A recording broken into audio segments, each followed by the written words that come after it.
Parmi les reproches ou les critiques que certains ont vers Ahlul Bayt, vers les partisans de Ahlul Bayt alayhimus salam, c'est que pourquoi les partisans de Ahlul Bayt, ils aiment énormément Ahlul Bayt, ils ne s'occupent pas de leurs prières, ils ne s'occupent pas de leurs actions obligatoires, etc., etc.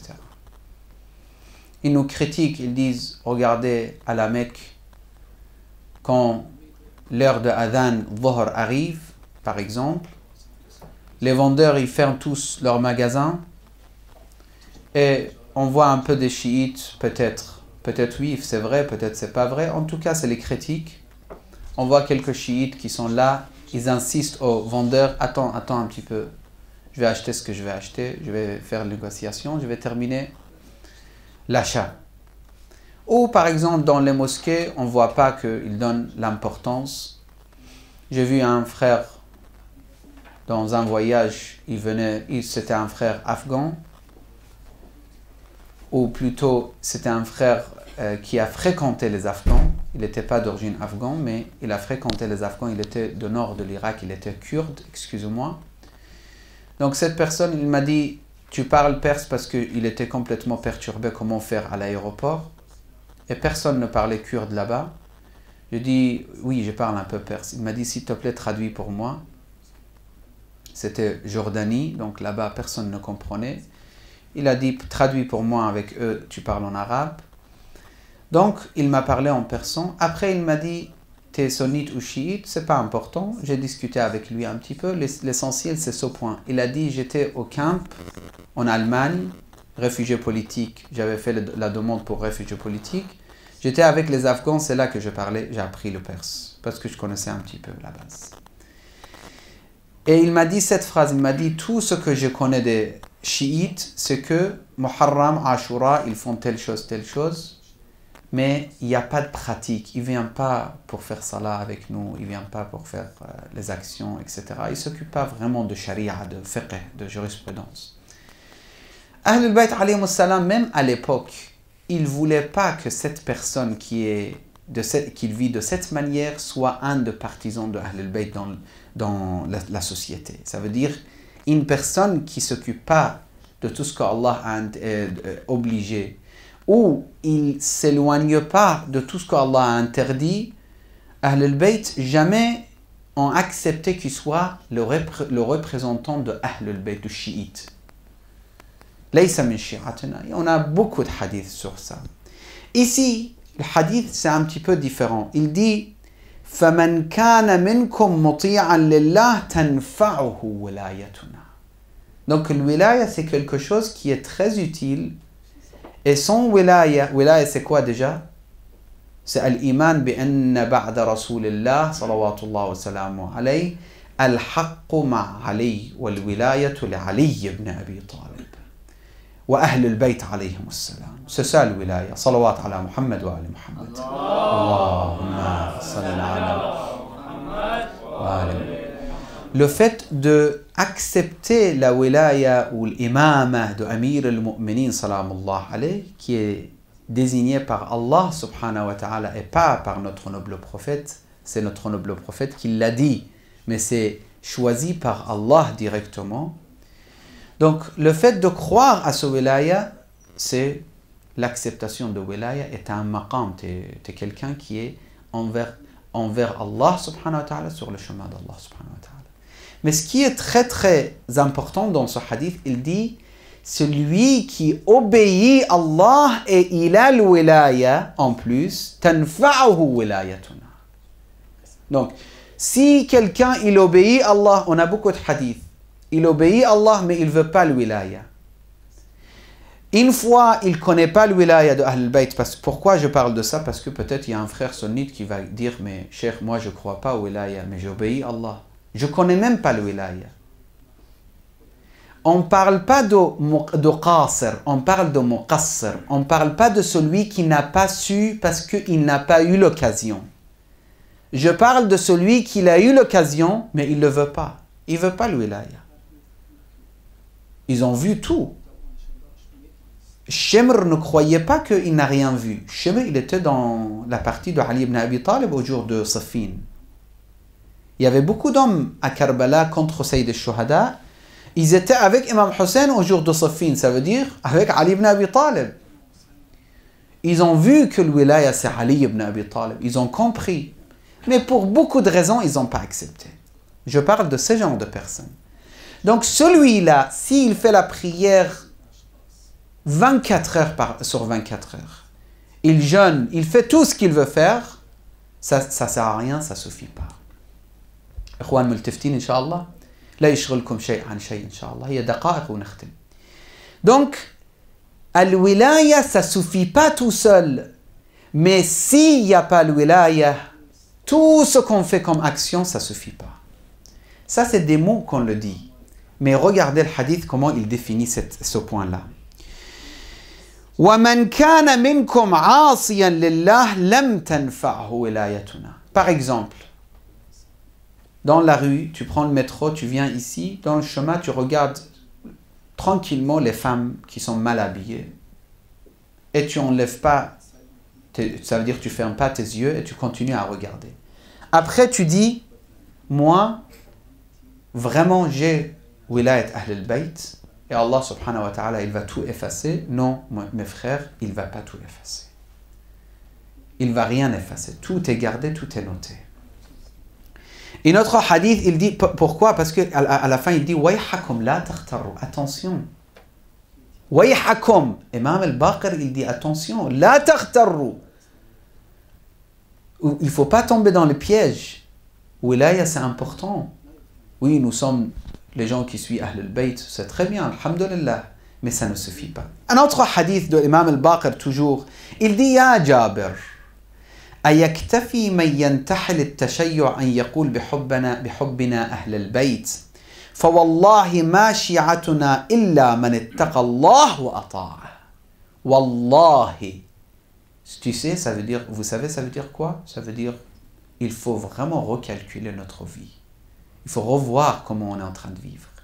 Wallahi, l'imam il dit, ma shi'atuna. Donc, إلا والله ما شيعتنا إلا من اتقى الله وأطاعه.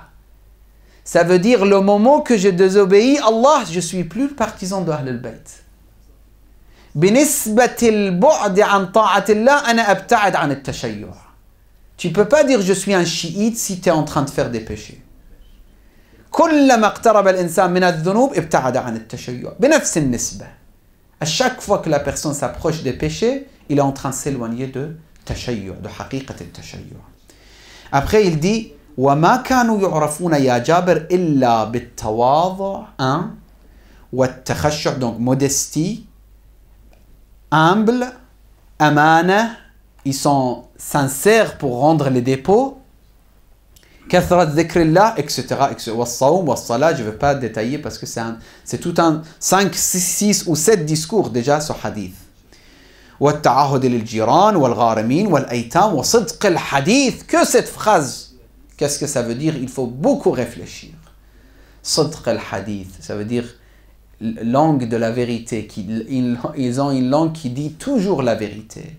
Ils ne mentent jamais. صدق الحديث وتلاوة القرآن وكف الألسن, etc. يا جابر. Là, c'est Jabir qui est un peu choqué. قال جابر فقلت يا ابن رسول الله ما نعرف اليوم أحدا بهذه الصفة. Carrément. Il a dit Jabir ya ibn Rasulillah, je ne connais pas une personne qu'aujourd'hui il a toutes ces qualités que vous venez de mentionner. Il n'y a pas. Donc nous ne sommes pas des partisans de Ahl al-Bayt, nous ne sommes pas des chiites. Qu'est-ce que ça veut dire? Là, peut-être nous on attend que l'imam dise si vous êtes des chiites, mais ça je vous dis pour vous encourager. Non, justement, il ne dit pas ça.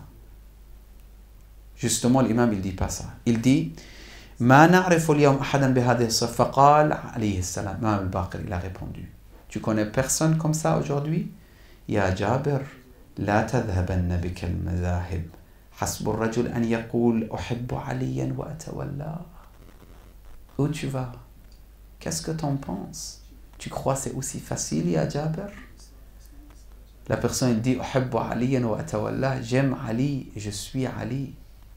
Et c'est ça, c'est fini. Pourquoi aujourd'hui nous sommes des milliers à Paris, des milliers, les chiites je parle, à part les musulmans, c'est des centaines de milliers, alhamdoulilah. Et ils sont tous les frères pour nous, même comme ils sont plus proches qu'un frère, ils sont notre âme, les frères sunnites, on n'a pas de problème. Mais je veux dire, au niveau de théologie, au niveau de dogme, moi, avec un chiite, je suis beaucoup plus proche. Nous, les chiites, pourquoi on n'a rien travaillé sur la venue de Imam al-Mahdi? Pourquoi on n'a rien laissé comme trace sur ça? Pourquoi on n'a pas pu transmettre le message de Allah? Pourquoi? Parce que justement, un des frères qui travaille à la police, il m'a dit une fois, j'étais en train de vérifier les poches d'un jeune homme. Et je vois, il avait drogue sur lui. Drogue ou je ne sais pas quoi. Après, je cherche par là, c'était un policier qui ça ne se voit pas que c'est un musulman, le policier. Il m'a dit, je suis arrivé ici, je vois l'épée. Vous savez l'épée d'Ul-Faqar là, qui est... Peut-être c'est pas comme ça, c'était l'épée de Imam Ali, mais c'est Ramz, c'est signe de Tashayyu'. Il lui a dit, t'es de quelle origine? Je ne veux pas dire son origine. Il a répondu, le jeune homme. Il a dit, regarde, pas devant tous les autres policiers, parce que le policier c'était un chiite, c'était un de nous, Ahlul Bayt, et c'est très très bon personne. Il a dit, regarde, là, si tu veux faire ce genre de choses, tu enlèves ça. Il a touché l'épée, il a dit, tu enlèves ça. Ça, c'est le signe de Ahlul Bayt, de partisans de Imam, de Amir al-Mu'minin. Si tu veux faire ce genre de choses, enlève d'abord ça. Mais justement, ce n'est pas que les drogues qui est interdit. Les mensonges sont interdits. Les médisances sont interdits. Le fitna est interdit. D'être vraiment monafère, hypocrite, c'est interdit. C'est le pire même. C'est le pire des pires. Aujourd'hui, ce qui est en train de nous détruire, c'est ça, c'est ce genre de points. Et après, on dit Hasbuka. Regarde Amir al-Mu'minin, Imam al-Baqir. Ya Jabir, Hasbuka, la tadhhabanna bika al-madahib. Hasbu al-rajul an yaqulu uhibbu aliyan wa atawallah. Thumma la yakun ma'a dhalika fa'ala. Est-ce que ça suffit pour l'homme de dire j'aime Ali, j'accepte le wilaya de Amir al-Mu'minin, et pourtant il ne fait rien comme action? Hasbuka, hasbu ar-rajul an yaqul uhibbu aliyan wa atawallah. Où sont les hommes de Ali? Là, c'est Eid al-Ghadir. Qu'est-ce qu'on va faire pour Eid al-Ghadir? Ils ont décidé de faire la fête, les frères, ils sont en train de travailler, préparer, 18 octobre, grande salle, il y a tout. La possibilité de servir, il est là. Mais c'est des mots qu'on dit des fois. C'est pas vraiment, nous sommes pas vraiment muhibbin, haqiqi, les vrais amoureux de Amir al-Mu'minin, ils sont fa'al, ils sont actifs. Il n'y a pas d'activité. Je ne veux pas critiquer ici la présence ici. Je ne vous parle pas à vous. Je parle parce que j'ai mal au cœur. Qu'Allah m'aide. Première personne que je dois critiquer, c'est moi-même. Qu'est-ce que j'ai fait pour Ali ibn Abi Talib? Qu'est-ce qu'on a comme Turath? Qu'est-ce qu'on a comme histoire et trésor comme Ahl al-Bayt? Et nous, qu'est-ce qu'on a donné à la société française? On n'a rien donné. Rien du tout. On a vécu dans les facultés, dans l'université, on a travaillé, on a fréquenté les gens, on n'a rien laissé comme trace. Aucune trace. Pourquoi? Parce que nous ne sommes pas fa'al, comme il dit. ثم لا يكون مع ذلك فعالا فلو قال si l'homme, Imam Baqir il dit إني أحب رسول الله صلوا على محمد وعلى محمد اللهم صل على محمد. Si l'homme dit j'aime Rasulullah, فرسول الله خير من علي ثم لا يتبع سيرته ولا يعمل بسنته ما نفعه حبه إياه شيئا. S'il dit j'aime Rasulullah, Rasulullah il est encore mieux que Amir al-Mu'minin. Celui qui aime Rasulullah et qui n'obéit pas à Rasulullah, il ne fait pas ce que le Rasul il a dit. لا ينفعه شيئا ذلك الحب. Ça ne sert à rien cet amour. Parce qu'en vérité, ce n'est pas un vrai amour. C'est des sentiments, ce n'est pas un vrai amour. Comme j'ai donné toujours cet exemple, et c'est très connu pour tout le monde, Un jeune homme qui veut se marier, il vient de connaître une fille. Cette fille, n'importe quelle demande qu'il a, l'homme, il va le faire. Viens à telle heure dans tel endroit, c'est très loin, il n'y a pas de métro, il n'y a pas de transport, c'est pas grave, je viens. Fais telle chose pour moi. Et vous connaissez les histoires de Shahbanu, de Isfahan, l'homme qui était amoureux de la sœur de roi ou la fille de roi, je ne me rappelle pas. Ce n'est pas important l'histoire, l'important c'est le sens, les sons qu'on prend. L'homme, il a dit, je vais me marier avec cette fille. Ils ont dit, la fille, elle dit, condition, c'est de faire salat al-layl avec je ne sais pas quelle manière, 40 jours ou je ne sais pas combien de temps. Il l'a fait à la fin. Il a dit, je ne veux plus cette fille, j'ai goûté l'amour de Dieu. Pour l'instant, je ne m'occupe même pas de cette histoire. Donc, il n'y a pas d'amour d'Allah, subhanahu wa ta'ala, il n'y a pas d'amour de Rasulullah, il n'y a pas d'amour de Amir al-Mu'minin. Le vrai amour, ça veut dire l'obéissance. فاتقوا الله واعملوا لما عند الله ليس بين الله وبين أحد قرابة. Il dit, il n'y a pas de lien familier. Il n'y a pas de lien en fait. Il n'y a pas de lien entre Allah et l'ibad. De dire oui, Allah c'est de ma famille. Il n'y a pas ça. Allah, il veut la justice de ta part. Il veut l'obéissance. Il veut taqwa, piété. Il veut le wara. C'est tout ce qu'il veut Allah de toi. Si tu appliques, alhamdulillah. Si tu appliques pas, ça sert à rien. ليس ذلك بينك وبين الله قرابة أحب العباد إلى الله عز وجل وأكرمهم عليه أتقاهم وأعملهم بطاعته. Celui qui est plus pieux et qui applique encore plus tout ce qu'Allah a demandé, c'est celui qui est plus proche d'Allah subhanahu wa ta'ala. Ya Jabir, s'il te plaît, écoute avec ton cœur, pas avec tes oreilles. Il ne faut pas oublier ces phrases-là. فوالله ما يتقرب إلى الله تبارك وتعالى إلا بالطاعة. C'est l'obéissance qui nous approche vers Allah. وما معنا براء من النار. On n'a pas de protection de l'enfer pour vous sans l'obéissance. N'attends pas de Al-Bayt qui te prend les mains et t'amène au paradis alors que tu n'as fait aucun effort dans ce bas monde. ولا على الله لأحد من حجة من كان لله مطيعا فهو لنا ولي. Celui qui obéit à Allah, il est wali pour nous. Il est ami, il est proche, il est dans le wilaya. ومن كان لله عاصيا فهو لنا عدو. Donc ici, pour terminer, je vais juste rapidement expliquer 4 maqams de wara. 4 statuts de wara. Premier niveau, deuxième niveau, troisième niveau, quatrième niveau. أول مستويات من الورع الطبقة الأولى. Premier niveau, c'est الورع عند التائبين. Celui qui se repentit envers Allah subhanahu wa ta'ala. Ça, c'est premier niveau. وهو ما يخرج به الإنسان من الفسق وهو المصحح لقبول الشهادة. Il sort de fisq, il était dans le mauvais chemin, il revient dans le chemin d'Allah subhanahu wa ta'ala, il se repentit vers Allah. Ça, c'est premier niveau. Deuxième niveau, wara al-salihin. Toujours c'est wara, mais ça change le niveau. وهو الاجتناب عن الشبهات خوفا منها ومن الوقوع في المحرمات. Moi, je me trouve dans le premier niveau, sincèrement, Inch'Allah, avec votre dua, je me trouve, Inch'Allah, dans le premier niveau. J'essaye de me trouver dans le premier niveau. Vous allez voir, deuxième et troisième et quatrième niveau, ce n'est pas fait facilement à atteindre. C'est pas facile à atteindre. Quand je dis je me trouve, ça veut dire j'espère de me trouver dans le premier niveau. Je suis même pas sûr que je suis dans le premier niveau. At-Ta'ibin. Deuxième maqam. As-Salihin, c'est les pieux. Il dit Salihin, c'est pas juste ils font des péchés, ils demandent pardon. Non. At-Ta'ib, c'est celui quand il fait péché, il dit Astaghfirullah, Rabbi afouk. Nous, on essaye d'être, moi personnellement, j'essaye d'être parmi.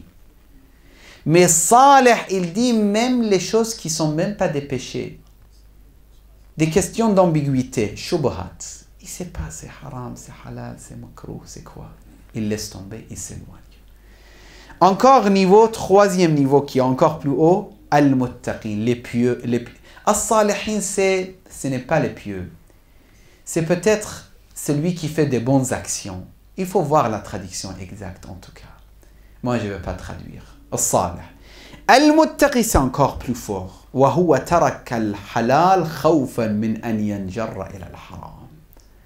Il laisse même les choses halal parce qu'il a peur qu'un jour, à cause de ce halal qu'il le fait, il tombe dans le haram.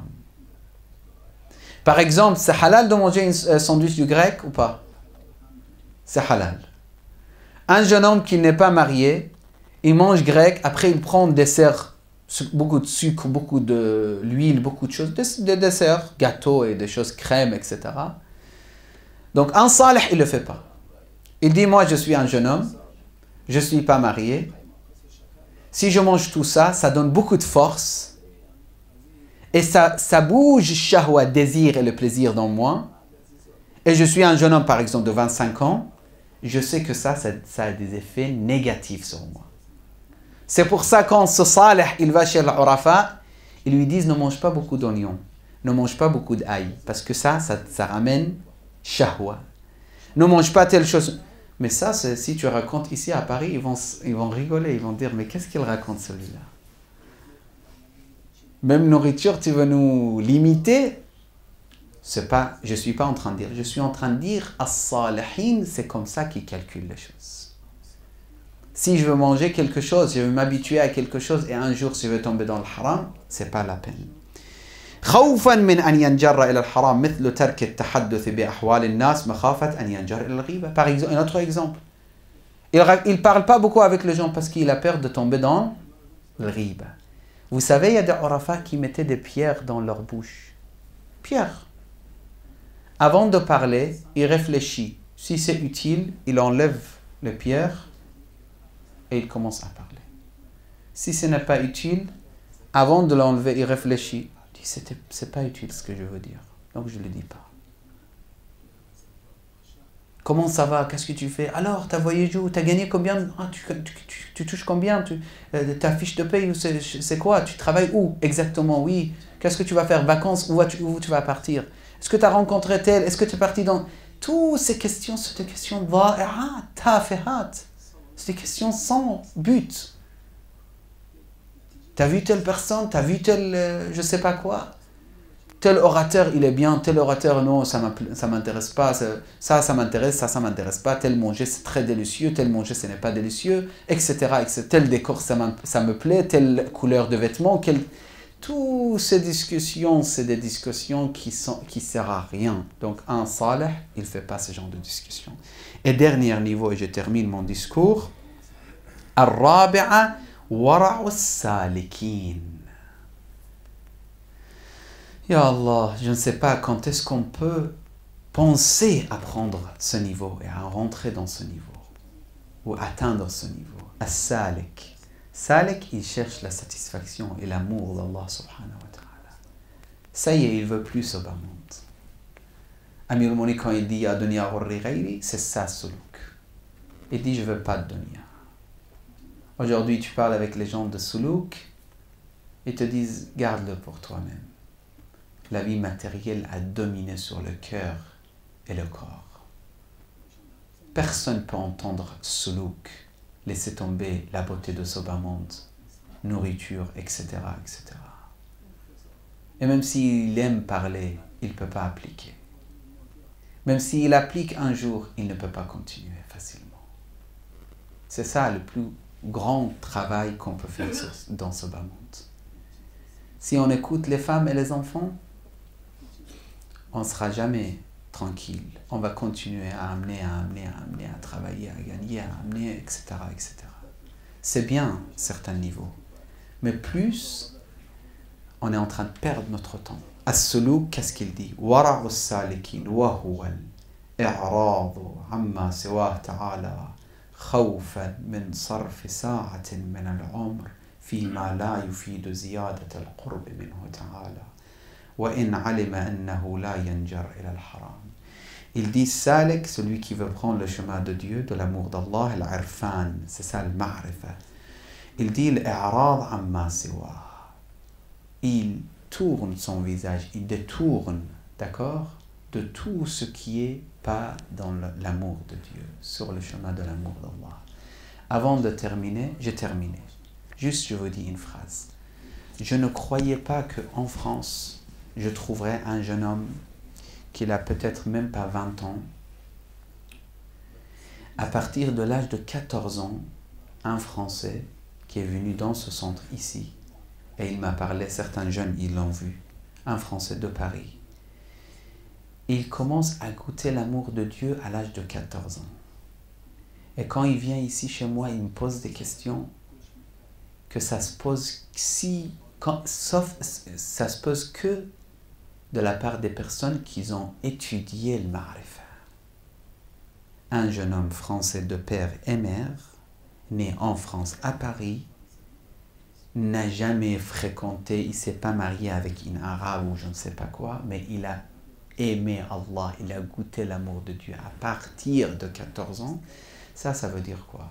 Ça veut dire si tu fais des efforts, même si c'est des petits efforts que tu fais dans ta vie, Allah, il va te prendre dans le chemin de l'amour. Parce qu'il t'a créé pour son amour. Allah nous a créés pour qu'on l'aime. Si tu fais des efforts, il y aura quelqu'un comme Sayyid al-Shuhada. Comment il a pris les mains de Zuhair? Zuhair, il n'était pas là.